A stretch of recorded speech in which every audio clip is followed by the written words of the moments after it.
फ्लिपकार्ट की कहानी शुरू होती है दो दोस्तों से, सचिन बंसल और बिन्नी बंसल। यह सुनने में एक मजाक जैसा लगता है। दोनों का सरनेम एक जैसा है, लेकिन ये ना कोई रिश्तेदार हैं बल्कि किस्मत का एक कोइंसिडेंस है। दोनों चंडीगढ़ से हैं और दोनों ने अपनी इंजीनियरिंग आईटी दिल्ली से की है। 2005 में दोनों कंप्यूटर साइंस के स्टूडेंट थे और वहीं से उनकी दोस्ती का पहला चैप्टर शुरू हुआ।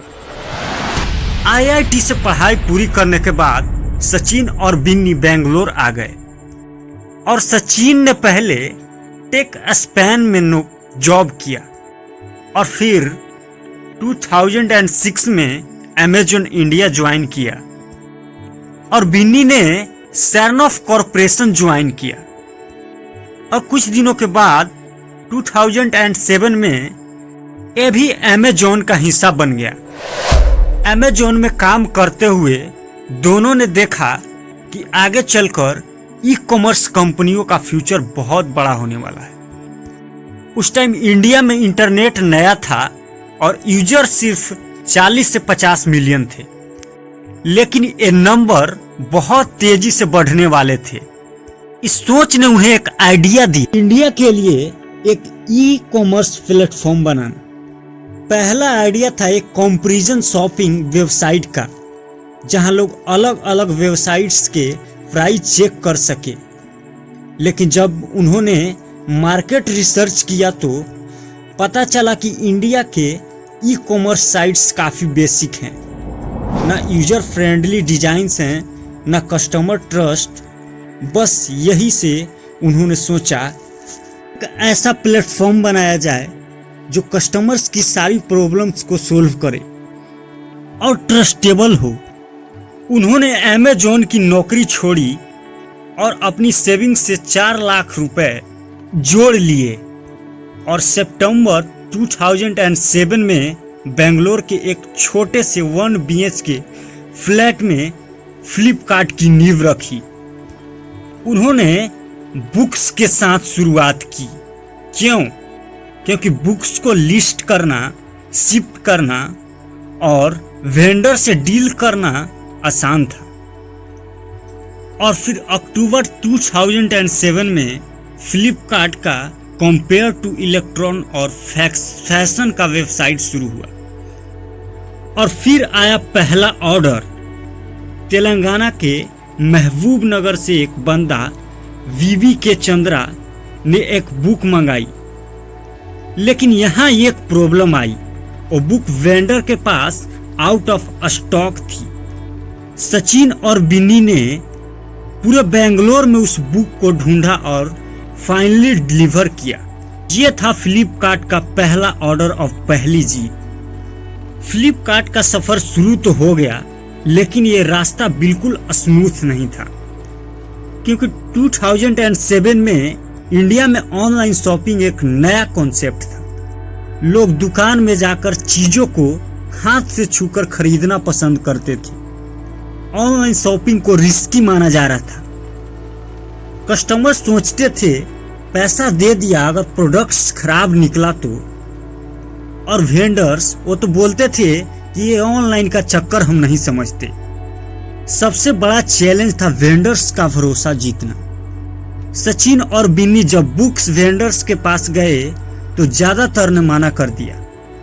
उन्हें लगता था कि ऑनलाइन बिजनेस का कोई फ्यूचर नहीं।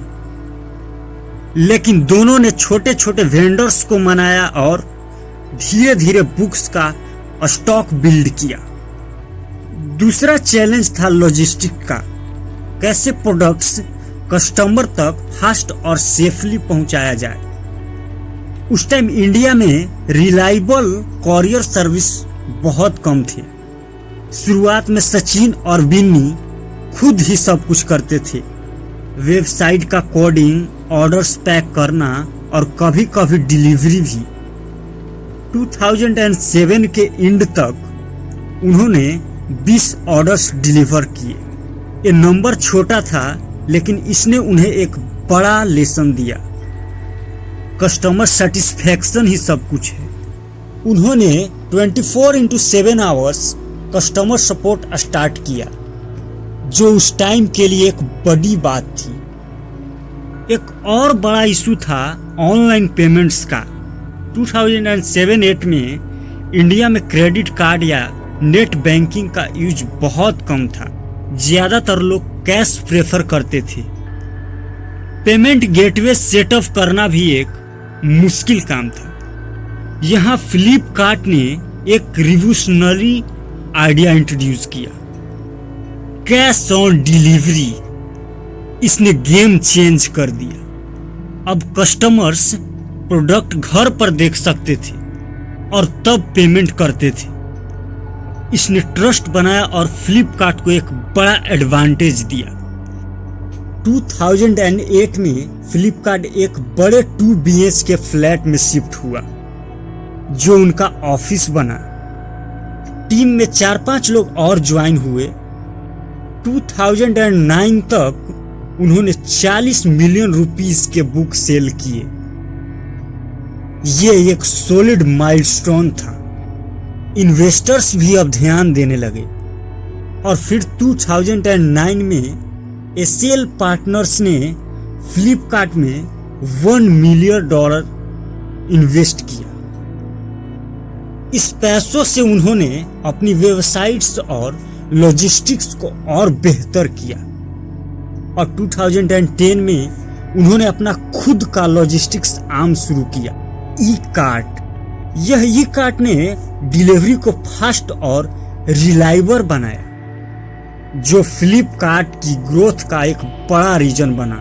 और फिर 2010 तक फ्लिपकार्ट एक छोटी स्टार्टअप से एक बड़ा ब्रांड बन चुका था।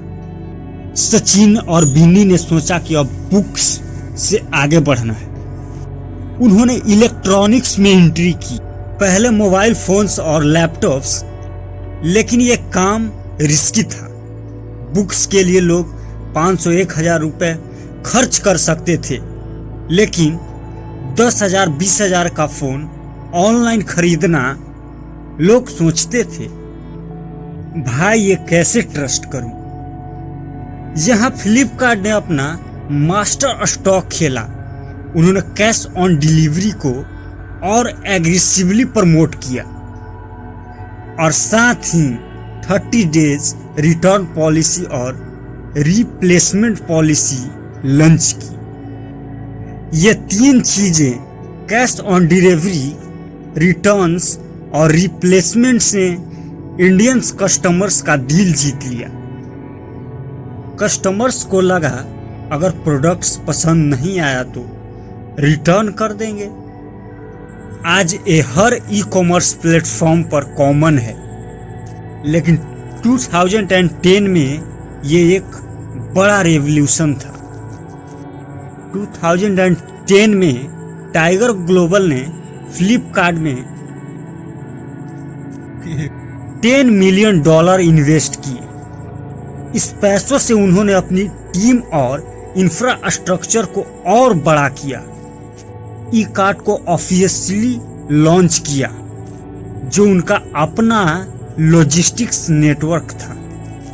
आज ई कार्ट इंडिया का सबसे बड़ा लॉजिस्टिक्स प्लेटफॉर्म है, जो हर महीने 10 मिलियन से ज़्यादा शिपमेंट हैंडल करता है।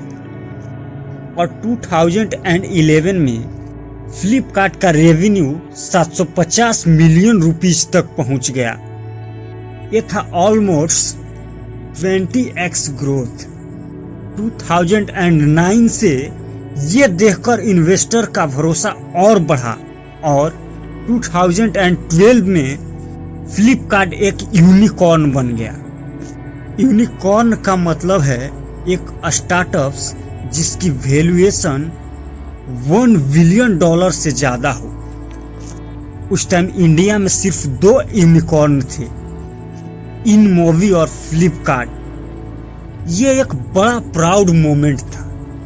इसके बाद फ्लिपकार्ट ने अपने विंग्स और कैटेगरी एक्सपेंड की, फैशंस, होम एप्लियंसेस, ग्रोसरीज और भी बहुत कुछ। 2014 में उन्होंने मैंत्रा को एक्वायर किया, जो इंडिया का top fashion e commerce platform था। और फिर 2016 में जेबोंग भी खरीदा, जिससे फैशन मार्केट में उनका शेयर्स 60% से ज्यादा हो गया। और एक बड़ा एक्विजिशन था फोन पे का, जो आज इंडिया का लीडिंग डिजिटल पेमेंट प्लेटफॉर्म है। फोन पे ने फ्लिपकार्ट को फिनटेक के फील्ड में एंट्री दी थी। 2013 में जब अमेजॉन इंडिया में आया तो फ्लिपकार्ट ने कंपटीशन को फुल सीरियसली लिया और उन्होंने बिग बिलियन डेज सेल शुरू की, जो इंडिया का सबसे बड़ा ऑनलाइन शॉपिंग इवेंट बन गया। और फिर 2015 के बिग बिलियन डेज में 5 डेज में फ्लिपकार्ट ने 20 बिलियन रुपीस का प्रोडक्ट सेल किया। ये था एक रिकॉर्ड ब्रेकिंग मोमेंट। लेकिन इतनी ग्रोथ्स के बाद चैलेंजेस भी आए।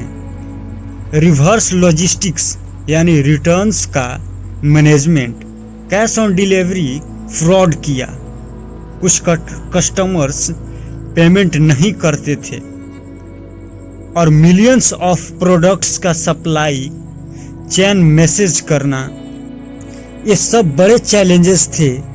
लेकिन फ्लिपकार्ट ने टेक्नोलॉजी का फुल यूज किया और एआई, मशीन लर्निंग और डाटा एनालिटिक्स, ताकि कस्टमर एक्सपीरियंस और बेहतर हो। पर्सनलाइज्ड रिकमेंडेशन, फास्ट डिलीवरी और इन्वेंट्री मैनेजमेंट सब टेक्नोलॉजी के दम पर था।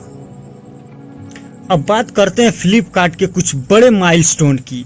2012 में यूनिकॉर्न बनने के बाद फ्लिपकार्ट की वैल्यूएशन एकदम स्काई हाई जा रही थी। 2014 में उन्होंने टाइगर ग्लोबल और एसएल पार्टनर से $2 बिलियन राइज किए। इसी साल उनका रेवेन्यू 28.4 बिलियन रुपीस तक पहुंच गया। और फिर 2015 में ये बढ़कर 95 बिलियन रुपीस हो गया। एक साल में 80% ग्रोथ। और 2016 एक और बड़ा साल था जब फ्लिपकार्ट ने 100 मिलियन रजिस्टर्ड कस्टमर का मार्क क्रॉस किया। इसी साल बिन्नी बंसल फ्लिपकार्ट के सीईओ बने और सचिन बंसल चेयरमैन। जेबोंग का एक्विजिशन हुआ, जिससे फैशन सेगमेंट में फ्लिपकार्ट का डोमिनेशन और स्ट्रांग हो गया। फेस्टिव सेल्स सीजन में एक दिन में 14 बिलियन रुपीस के प्रोडक्ट सेल हुए। एकदम ब्लॉकबस्टर परफॉर्मेंस। और 2017 में टेंसेंट, ईबाय और माइक्रोसॉफ्ट ने फ्लिपकार्ट में $1.4 बिलियन इन्वेस्ट किए और कंपनी की वैल्यूएशन $11.6 बिलियन तक पहुंच गई। फिर सॉफ्ट बैंक ने 2.5 बिलियन इन्वेस्ट किए। लेकिन सबसे बड़ा मोमेंट आया जब 2018 में जब अमेरिकन रिटेल गेंट वॉलमार्ट ने फ्लिपकार्ट का 77% स्टॉक को $16 बिलियन में खरीदा। इस डील ने फ्लिपकार्ट की वैल्यूएशन को 20 बिलियन से ज्यादा कर दिया।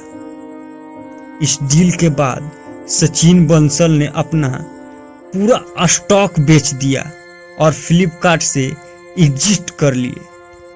उन्होंने अपनी नई कंपनी शुरू की, नावी टेक्नोलॉजीज,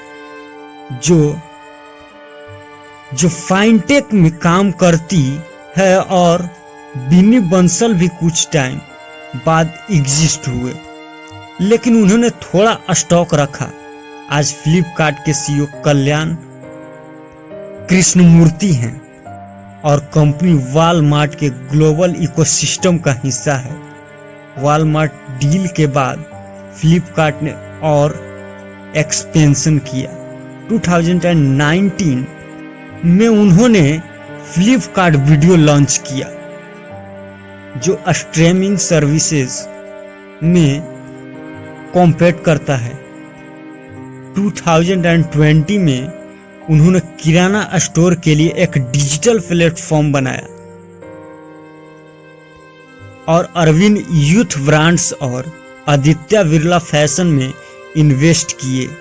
आज फ्लिपकार्ट के पास 200 मिलियन से ज़्यादा रजिस्टर्ड कस्टमर्स हैं और ये 150 मिलियन प्रोडक्ट्स ऑफर करता है 80+ कैटेगरीज में। आज फ्लिपकार्ट इंडिया का लीडिंग ई कॉमर्स प्लेटफॉर्म है, जिसका मार्केट शेयर 31.9% है, थोड़ा सा अमेजोन के 31.2% से आगे है। फैशन सेगमेंट में मैंत्रा और जेबोंग का साथ फ्लिपकार्ट का शेयर 38.3% है। ये कंपनी अब सिर्फ ई कॉमर्स नहीं है, लॉजिस्टिक्स में ई कार्ट, फिटनेस, फाइनटेक में फोन पे और इंटरटेनमेंट में फ्लिपकार्ट वीडियोस के साथ ये एक कंप्लीट इकोसिस्टम है। 2020 में फ्लिपकार्ट का रेवेन्यू 346.1 बिलियन रुपीस था, लेकिन लॉसेस भी हुए 31.5 बिलियन रुपीस। ये लॉसेस नॉर्मल हैं जब एक कंपनी इतने बड़े स्केल पर एक्सपेंड करती है। वॉलमार्ट के सपोर्ट से फ्लिपकार्ट अब टियर 2, टियर 3 सिटीज और विलेजेस में भी रीच कर रहा है। उनका फोकस है टेक्नोलॉजी और सस्टेनेबिलिटी पर। AI driven recommendation, drone deliveries और इको फ्रेंडली पैकेजिंग। फ्लिपकार्ट ने इंडिया में मिलियंस ऑफ जॉब्स क्रिएट किए हैं। वेयर हाउसिंग, लॉजिस्टिक्स और टेक्नोलॉजी में एक कंपनी इंडिया के मिडिल क्लास और ग्रोइंग इंटरनेट यूजर्स के लिए एक गेम चेंजर है। आज इंडिया में 570 मिलियन से ज़्यादा इंटरनेट यूजर्स हैं और फ्लिपकार्ट इन सब तक प्रोडक्ट्स डिलीवर करता है। उनका मिशन है शॉपिंग को हर इंडियन के लिए इजी और एक्सेसिबल बनाना। बिग बिलियन डेज इंडिया का आज भी सबसे बड़ा शॉपिंग इवेंट है।